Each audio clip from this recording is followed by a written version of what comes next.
Hello, and welcome to Out of Office. This is your weekly news show for skiing, cycling, and whatever else. First, we're going to talk about our number one story for the last month, which is tariffs. I mean, it's coming to fruition this past week on Thursday. Stores across the country have started repricing their inventory after getting notices from multiple different bike brands that, like, hey, pricing is going up. Our MSRP, our manufacturer suggested retail price, is going up across the board. So that means shops spent their Thursdays and Fridays and maybe Wednesday, like, just repricing thousands and thousands of SKUs across bike shops in the US. What does this mean long term? We've talked about it before, and we're probably going to talk about it 1,000 more times. It's bad. That's what it means. It means that, one, now all these shops are paying people to do things that they've already paid them to do twice. Okay, that's the small part of it. The downside to it is, like, everything is going up in pricing. Everybody is nervous. Everybody is scared. I don't know why everybody gets so, like, uptight when I say that they're scared. It's not like you're scared. As a business owner, I think you have to be weary, okay, at the very least, because your whole way of doing business can change overnight. If a brand says this is what pricing is, the new norm, as we're going to call it, is like whatever we decide it is when we decide what it is. Like, it's literally, it feels so stupid to say that, like, it is what it is and it's going to be what it is, because that's literally all we have to work on right now.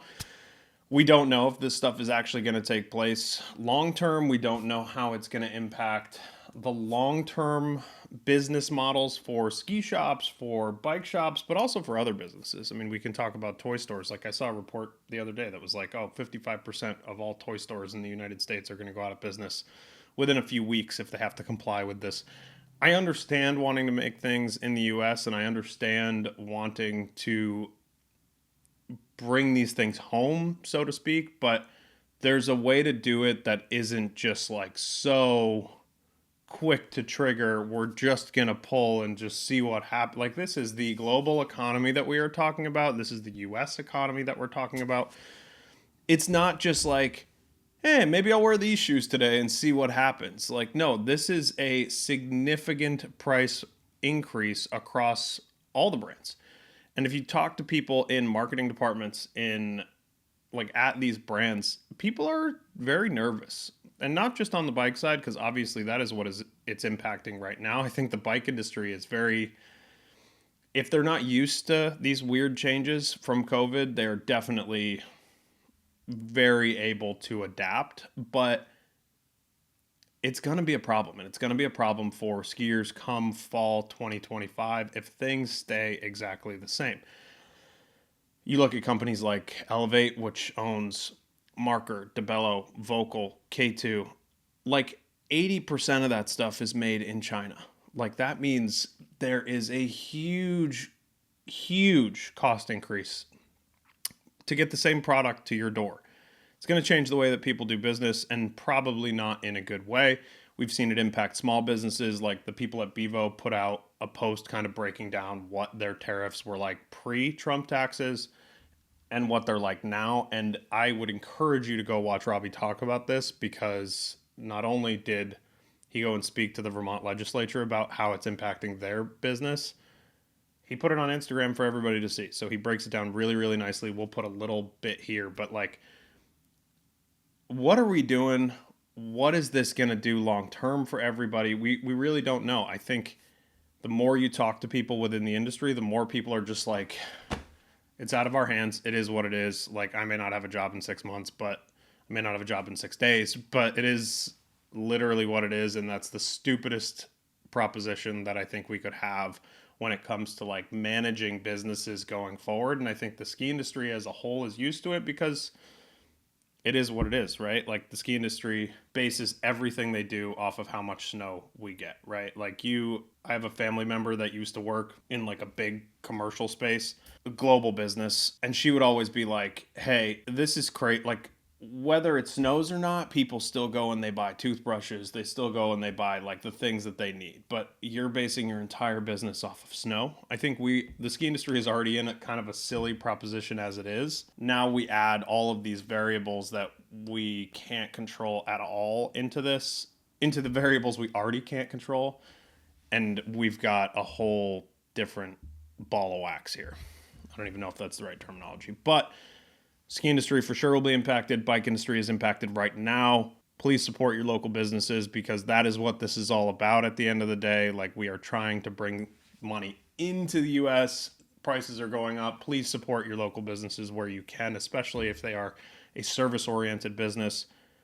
Do what you can for the people in your life because stuff is weird for everybody right now. Next, we're going to talk about something much more promising, happy. Black Mountain closed as the final resort in New Hampshire this past weekend. This is a complete turnaround from where Black Mountain of New Hampshire has been in the last, decade. Like, it seems like they have been on a consistent trajectory of falling off until last season when IndyPass kind of stepped in and we're like, we're going to save this resort. And credit to IndyPass, but it's not just them. The community got behind Black Mountain. Black Mountain has been willing to do whatever it takes to make this business work. I mean, they were blowing snow 2 weeks ago. That's an insane thing to do in the middle of April. I'm really happy for them. And I'm happy to see that the community is getting out and supporting a small local business like Black Mountain of New Hampshire. It's really, really impressive. I hope everybody that wanted to get out got out yesterday. This is awesome. It's awesome to see. I just wanted to throw something positive in here because it is pretty unprecedented for them to do this. It's not like they have a ton of snow. Like I said, they were making snow up until a couple weeks ago. They were determined to get to their date regardless of how many people were showing up on a regular basis. While they may have been closed the last couple weeks during the week, they're open on the weekends. And I don't know, just super, super impressive stuff from the team at Black Mountain of New Hampshire. And again, props to the IndyPass team. They did a great job, not only doing it, but actually making people aware of it. I got an email from the team at Indy being like, hey, just so you know, they're going to be open. They're going to be throwing a party. Please, let people know that they're doing things up there. So as we roll into mountain bike season, I'm sure we will talk more and more about where resorts are and where IndyPass products are going for the fall, because there's a lot of stuff that's going to change on that side of things that we can't really talk about yet. But I'm very excited to see that we have a competitor in the big conglomerate pass space that really cares about the thing that this is all about for all of us, and that's skiing and community. That's what IndyPass is all about. Obviously, we've worked with IndyPass before, but this is not an IndyPass ad. I'm just genuinely really happy and really proud of that team because it's just a cool thing to see. Skiers ski, right? And that's what it is. Moving on to our next thing, here is your Tux report from Tuckerman Ravine. It is firing right now. The beach is the place to be if you are going skiing somewhere and you are touring, or you are even just taking the auto road up and going in there. This is what conditions look like right now, courtesy of Matt's khakis. Matt Sheeler, who has been a great supporter of the collective and the pod for a long time. But they got out. He's been out there for a few days, sent us some photos and some videos. Go skiing. I mean, you're going to be able to ski some of that stuff until maybe June. Definitely you'll be able to get to it in May. June, I don't think, is a problem. So if you want to go skiing, let me know. If you are planning a trip out there and you think you're going to get something cool, let me know. This is really where it's at. Beach season is upon us, and it's not the kind of beach that your family goes and they sit at the water and pay $47 for a clam strip platter. This is peak beach skiing right here. So get out, go skiing, be safe out there. Conditions are looking pretty good. So enjoy it. And for the final time this season, I'm going to send it off to Henry for next week's weather report. All right, Adam, thanks for passing it on to me. May is finally here and winter is long gone. Wet week ahead this week.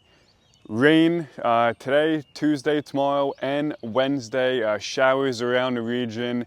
Looks really pretty wet this past weekend. a lot of rain, but an additional 1 to 2 inches of rain today through Wednesday, clearing out later in the week, Thursday, Friday, and finally next weekend, or this upcoming weekend, looks sunny. Temperatures this week with the rain stuck in the 50s to low 60s, might even be in the 40s across northern New England with that rain. So definitely a chilly rain, chilly raw week, at least the first half of the week, and then again, sunshine making its way back in later this week, Thursday, Friday, and through the weekend, as May is starting off quite rainy. Just want to thank you guys for having me on your show this year, this winter. It was a great time providing weather forecasts for the New England region. And I'm excited to be doing it again in the fall or in the winter. And I'm definitely going to work on some things and hopefully get a more of a better setup going on. But this has been great. Thank you guys for having me on your show again. It was a great time forecasting the snow events and ski forecasts for New England. So yeah, got to get through this first few days of the week, and then the sun returns. And yeah, this upcoming summer, looking at the pattern briefly, not as dry as last year, but a little wetter than last year, I think. Last year was pretty dry. We're in a pretty good drought. This year we are breaking out of our drought with this rain that we're having, but I think the summer should be pretty good weather here. And yeah, everybody, hopefully you guys enjoy it. Get out there, do some mountain biking, and I'll be chasing storms across the region. So thanks Adam for having me on, and I appreciate it, and I'll send it back to you. Thank you, Henry. Obviously, please go follow Henry's weather channel on Instagram. Follow along with everything Henry does. Obviously, he is a storm chaser, but he is also, fun fact, a gigantic pumpkin grower.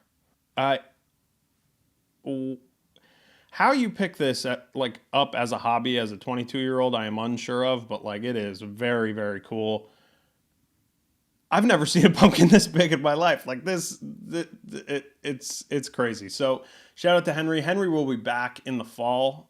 So please do not fear. I promise you, once we have some things to look forward to as far as the snow report goes, Henry will be back. And we actually have some very cool stuff, courtesy of Shane McFalls, coming in relation to Henry's weather channel very soon as well. For now, for this week, that is all. Thank you to all of you for listening to this. Thank you to our sponsors, Giro, Deuter. Cannon Mountain has supported us throughout the entire season. Obviously, Fisher Skis, and there are many, many more that we have worked with. And thank you to everybody that has supported the Really Big Gear Guide, which is dropping this fall. It is going to be an absolute behemoth of a gear guide, and I cannot wait to show you people, because it is going to be unlike anything anybody else, any other media company. This is like my one call. Like if you're watching to the end of this, nobody else, no other ski media company is doing something like this. Nobody is trying to push the envelope like this right now. We're not doing like, oh, we're going to go ski the ski for 3 hours and then we're going to tell you it's the best one because, you know, they wanted this placement and that's what we gave them. We're not doing that. We're doing a gear guide for the people, by the people, and really just like about the gear that you need. I hate, oh, this gear, everything's good right now, okay? There's plenty of good product out there. What we're going to do for you, the viewer, in Really Big Gear Guide 2025, is we're going to tell you what product is for who. It doesn't need to be more complicated. You talk to 10 friends and they're going to tell you 10 different skis that are great, 10 different gloves that are great, 10 different whatevers.